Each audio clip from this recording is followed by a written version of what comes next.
When Isaac was old and his eyes were so weak that he could no longer see, he called for Esau his older son and said to him, "My son." "Here I am," he answered. Isaac said, "I am now an old man and don't know the day of my death. Now then, get your equipment, your quiver and bow, and go out to the open country to hunt some wild game for me. Prepare me the kind of tasty food I like and bring it to me to eat, so that I may give you my blessing before I die." Now Rebekah was listening as Isaac spoke to his son Esau. When Esau left for the open country to hunt game and bring it back, Rebekah said to her son Jacob, "Look, I overheard your father say to your brother Esau, 'Bring me some game and prepare me some tasty food to eat, so that I may give you my blessing in the presence of the Lord before I die.' Now, my son, listen carefully and do what I tell you. Go out to the flock and bring me 2 choice young goats, so I can prepare some tasty food for your father, just the way he likes it. Then take it to your father to eat, so that he may give you his blessing before he dies." Jacob said to Rebekah his mother, "But my brother Esau is a hairy man while I have smooth skin. What if my father touches me? I would appear to be tricking him and would bring down a curse on myself rather than a blessing." His mother said to him, "My son, let the curse fall on me. Just do what I say, go and get them for me." So he went and got them and brought them to his mother, and she prepared some tasty food, just the way his father liked it. Then Rebekah took the best clothes of Esau her older son, which she had in the house, and put them on her younger son Jacob. She also covered his hands and the smooth part of his neck with the goat skins. Then she handed to her son Jacob the tasty food and the bread she had made. He went to his father and said, "My father." "Yes, my son," he answered. "Who is it?" Jacob said to his father, "I am Esau your firstborn.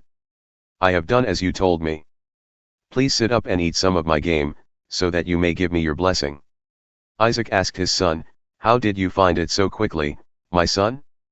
"The Lord your God gave me success," he replied. Then Isaac said to Jacob, "Come near so I can touch you, my son, to know whether you really are my son Esau or not." Jacob went close to his father Isaac, who touched him and said, "The voice is the voice of Jacob, but the hands are the hands of Esau." He did not recognize him, for his hands were hairy like those of his brother Esau, so he proceeded to bless him. "Are you really my son Esau?" he asked. "I am," he replied. Then he said, "My son, bring me some of your game to eat, so that I may give you my blessing." Jacob brought it to him and he ate, and he brought some wine and he drank. Then his father Isaac said to him, "Come here, my son, and kiss me." So he went to him and kissed him.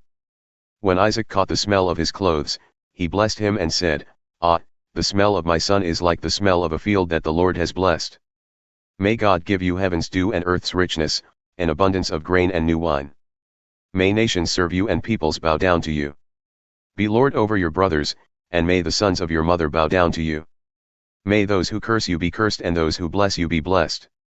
After Isaac finished blessing him, and Jacob had scarcely left his father's presence, his brother Esau came in from hunting. He too prepared some tasty food and brought it to his father. Then he said to him, "My father, please sit up and eat some of my game, so that you may give me your blessing." His father Isaac asked him, "Who are you?" "I am your son," he answered, "your firstborn, Esau." Isaac trembled violently and said, "Who was it, then, that hunted game and brought it to me? I ate it just before you came and I blessed him, and indeed he will be blessed."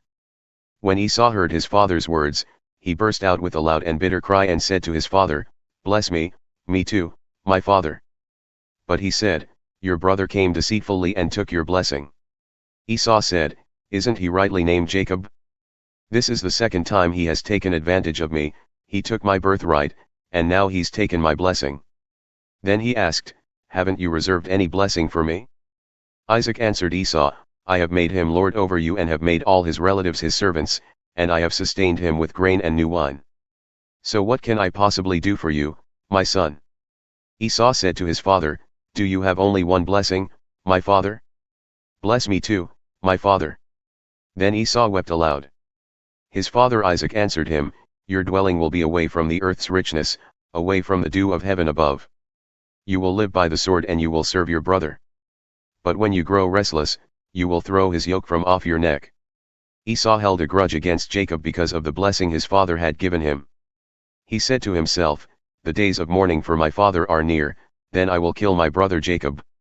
When Rebekah was told what her older son Esau had said, she sent for her younger son Jacob and said to him, "Your brother Esau is planning to avenge himself by killing you. Now then, my son, do what I say, flee at once to my brother Laban in Haran. Stay with him for a while until your brother's fury subsides. When your brother is no longer angry with you and forgets what you did to him, I'll send word for you to come back from there. Why should I lose both of you in one day?" Then Rebekah said to Isaac, "I'm disgusted with living because of these Hittite women. If Jacob takes a wife from among the women of this land, from Hittite women like these, my life will not be worth living." So Isaac called for Jacob and blessed him. Then he commanded him, "Do not marry a Canaanite woman. Go at once to Paddan Aram, to the house of your mother's father Bethuel. Take a wife for yourself there, from among the daughters of Laban, your mother's brother. May God Almighty bless you and make you fruitful and increase your numbers until you become a community of peoples. May He give you and your descendants the blessing given to Abraham, so that you may take possession of the land where you now reside as a foreigner, the land God gave to Abraham." Then Isaac sent Jacob on his way, and he went to Paddan Aram, to Laban son of Bethuel the Aramean, the brother of Rebekah, who was the mother of Jacob and Esau. Now Esau learned that Isaac had blessed Jacob and had sent him to Paddan Aram to take a wife from there, and that when he blessed him he commanded him, "Do not marry a Canaanite woman," and that Jacob had obeyed his father and mother and had gone to Paddan Aram. Esau then realized how displeasing the Canaanite women were to his father Isaac, so he went to Ishmael and married Mahalath, the sister of Nebaioth and daughter of Ishmael son of Abraham, in addition to the wives he already had. Jacob left Beersheba and set out for Haran. When he reached a certain place, he stopped for the night because the sun had set. Taking one of the stones there, he put it under his head and lay down to sleep. He had a dream in which he saw a stairway resting on the earth, with its top reaching to heaven, and the angels of God were ascending and descending on it. There above it stood the Lord, and he said, "I am the Lord, the God of your father Abraham and the God of Isaac. I will give you and your descendants the land on which you are lying. Your descendants will be like the dust of the earth, and you will spread out to the west and to the east, to the north and to the south. All peoples on earth will be blessed through you and your offspring. I am with you and will watch over you wherever you go, and I will bring you back to this land. I will not leave you until I have done what I have promised you." When Jacob awoke from his sleep, he thought, "Surely the Lord is in this place, and I was not aware of it." He was afraid and said, "How awesome is this place!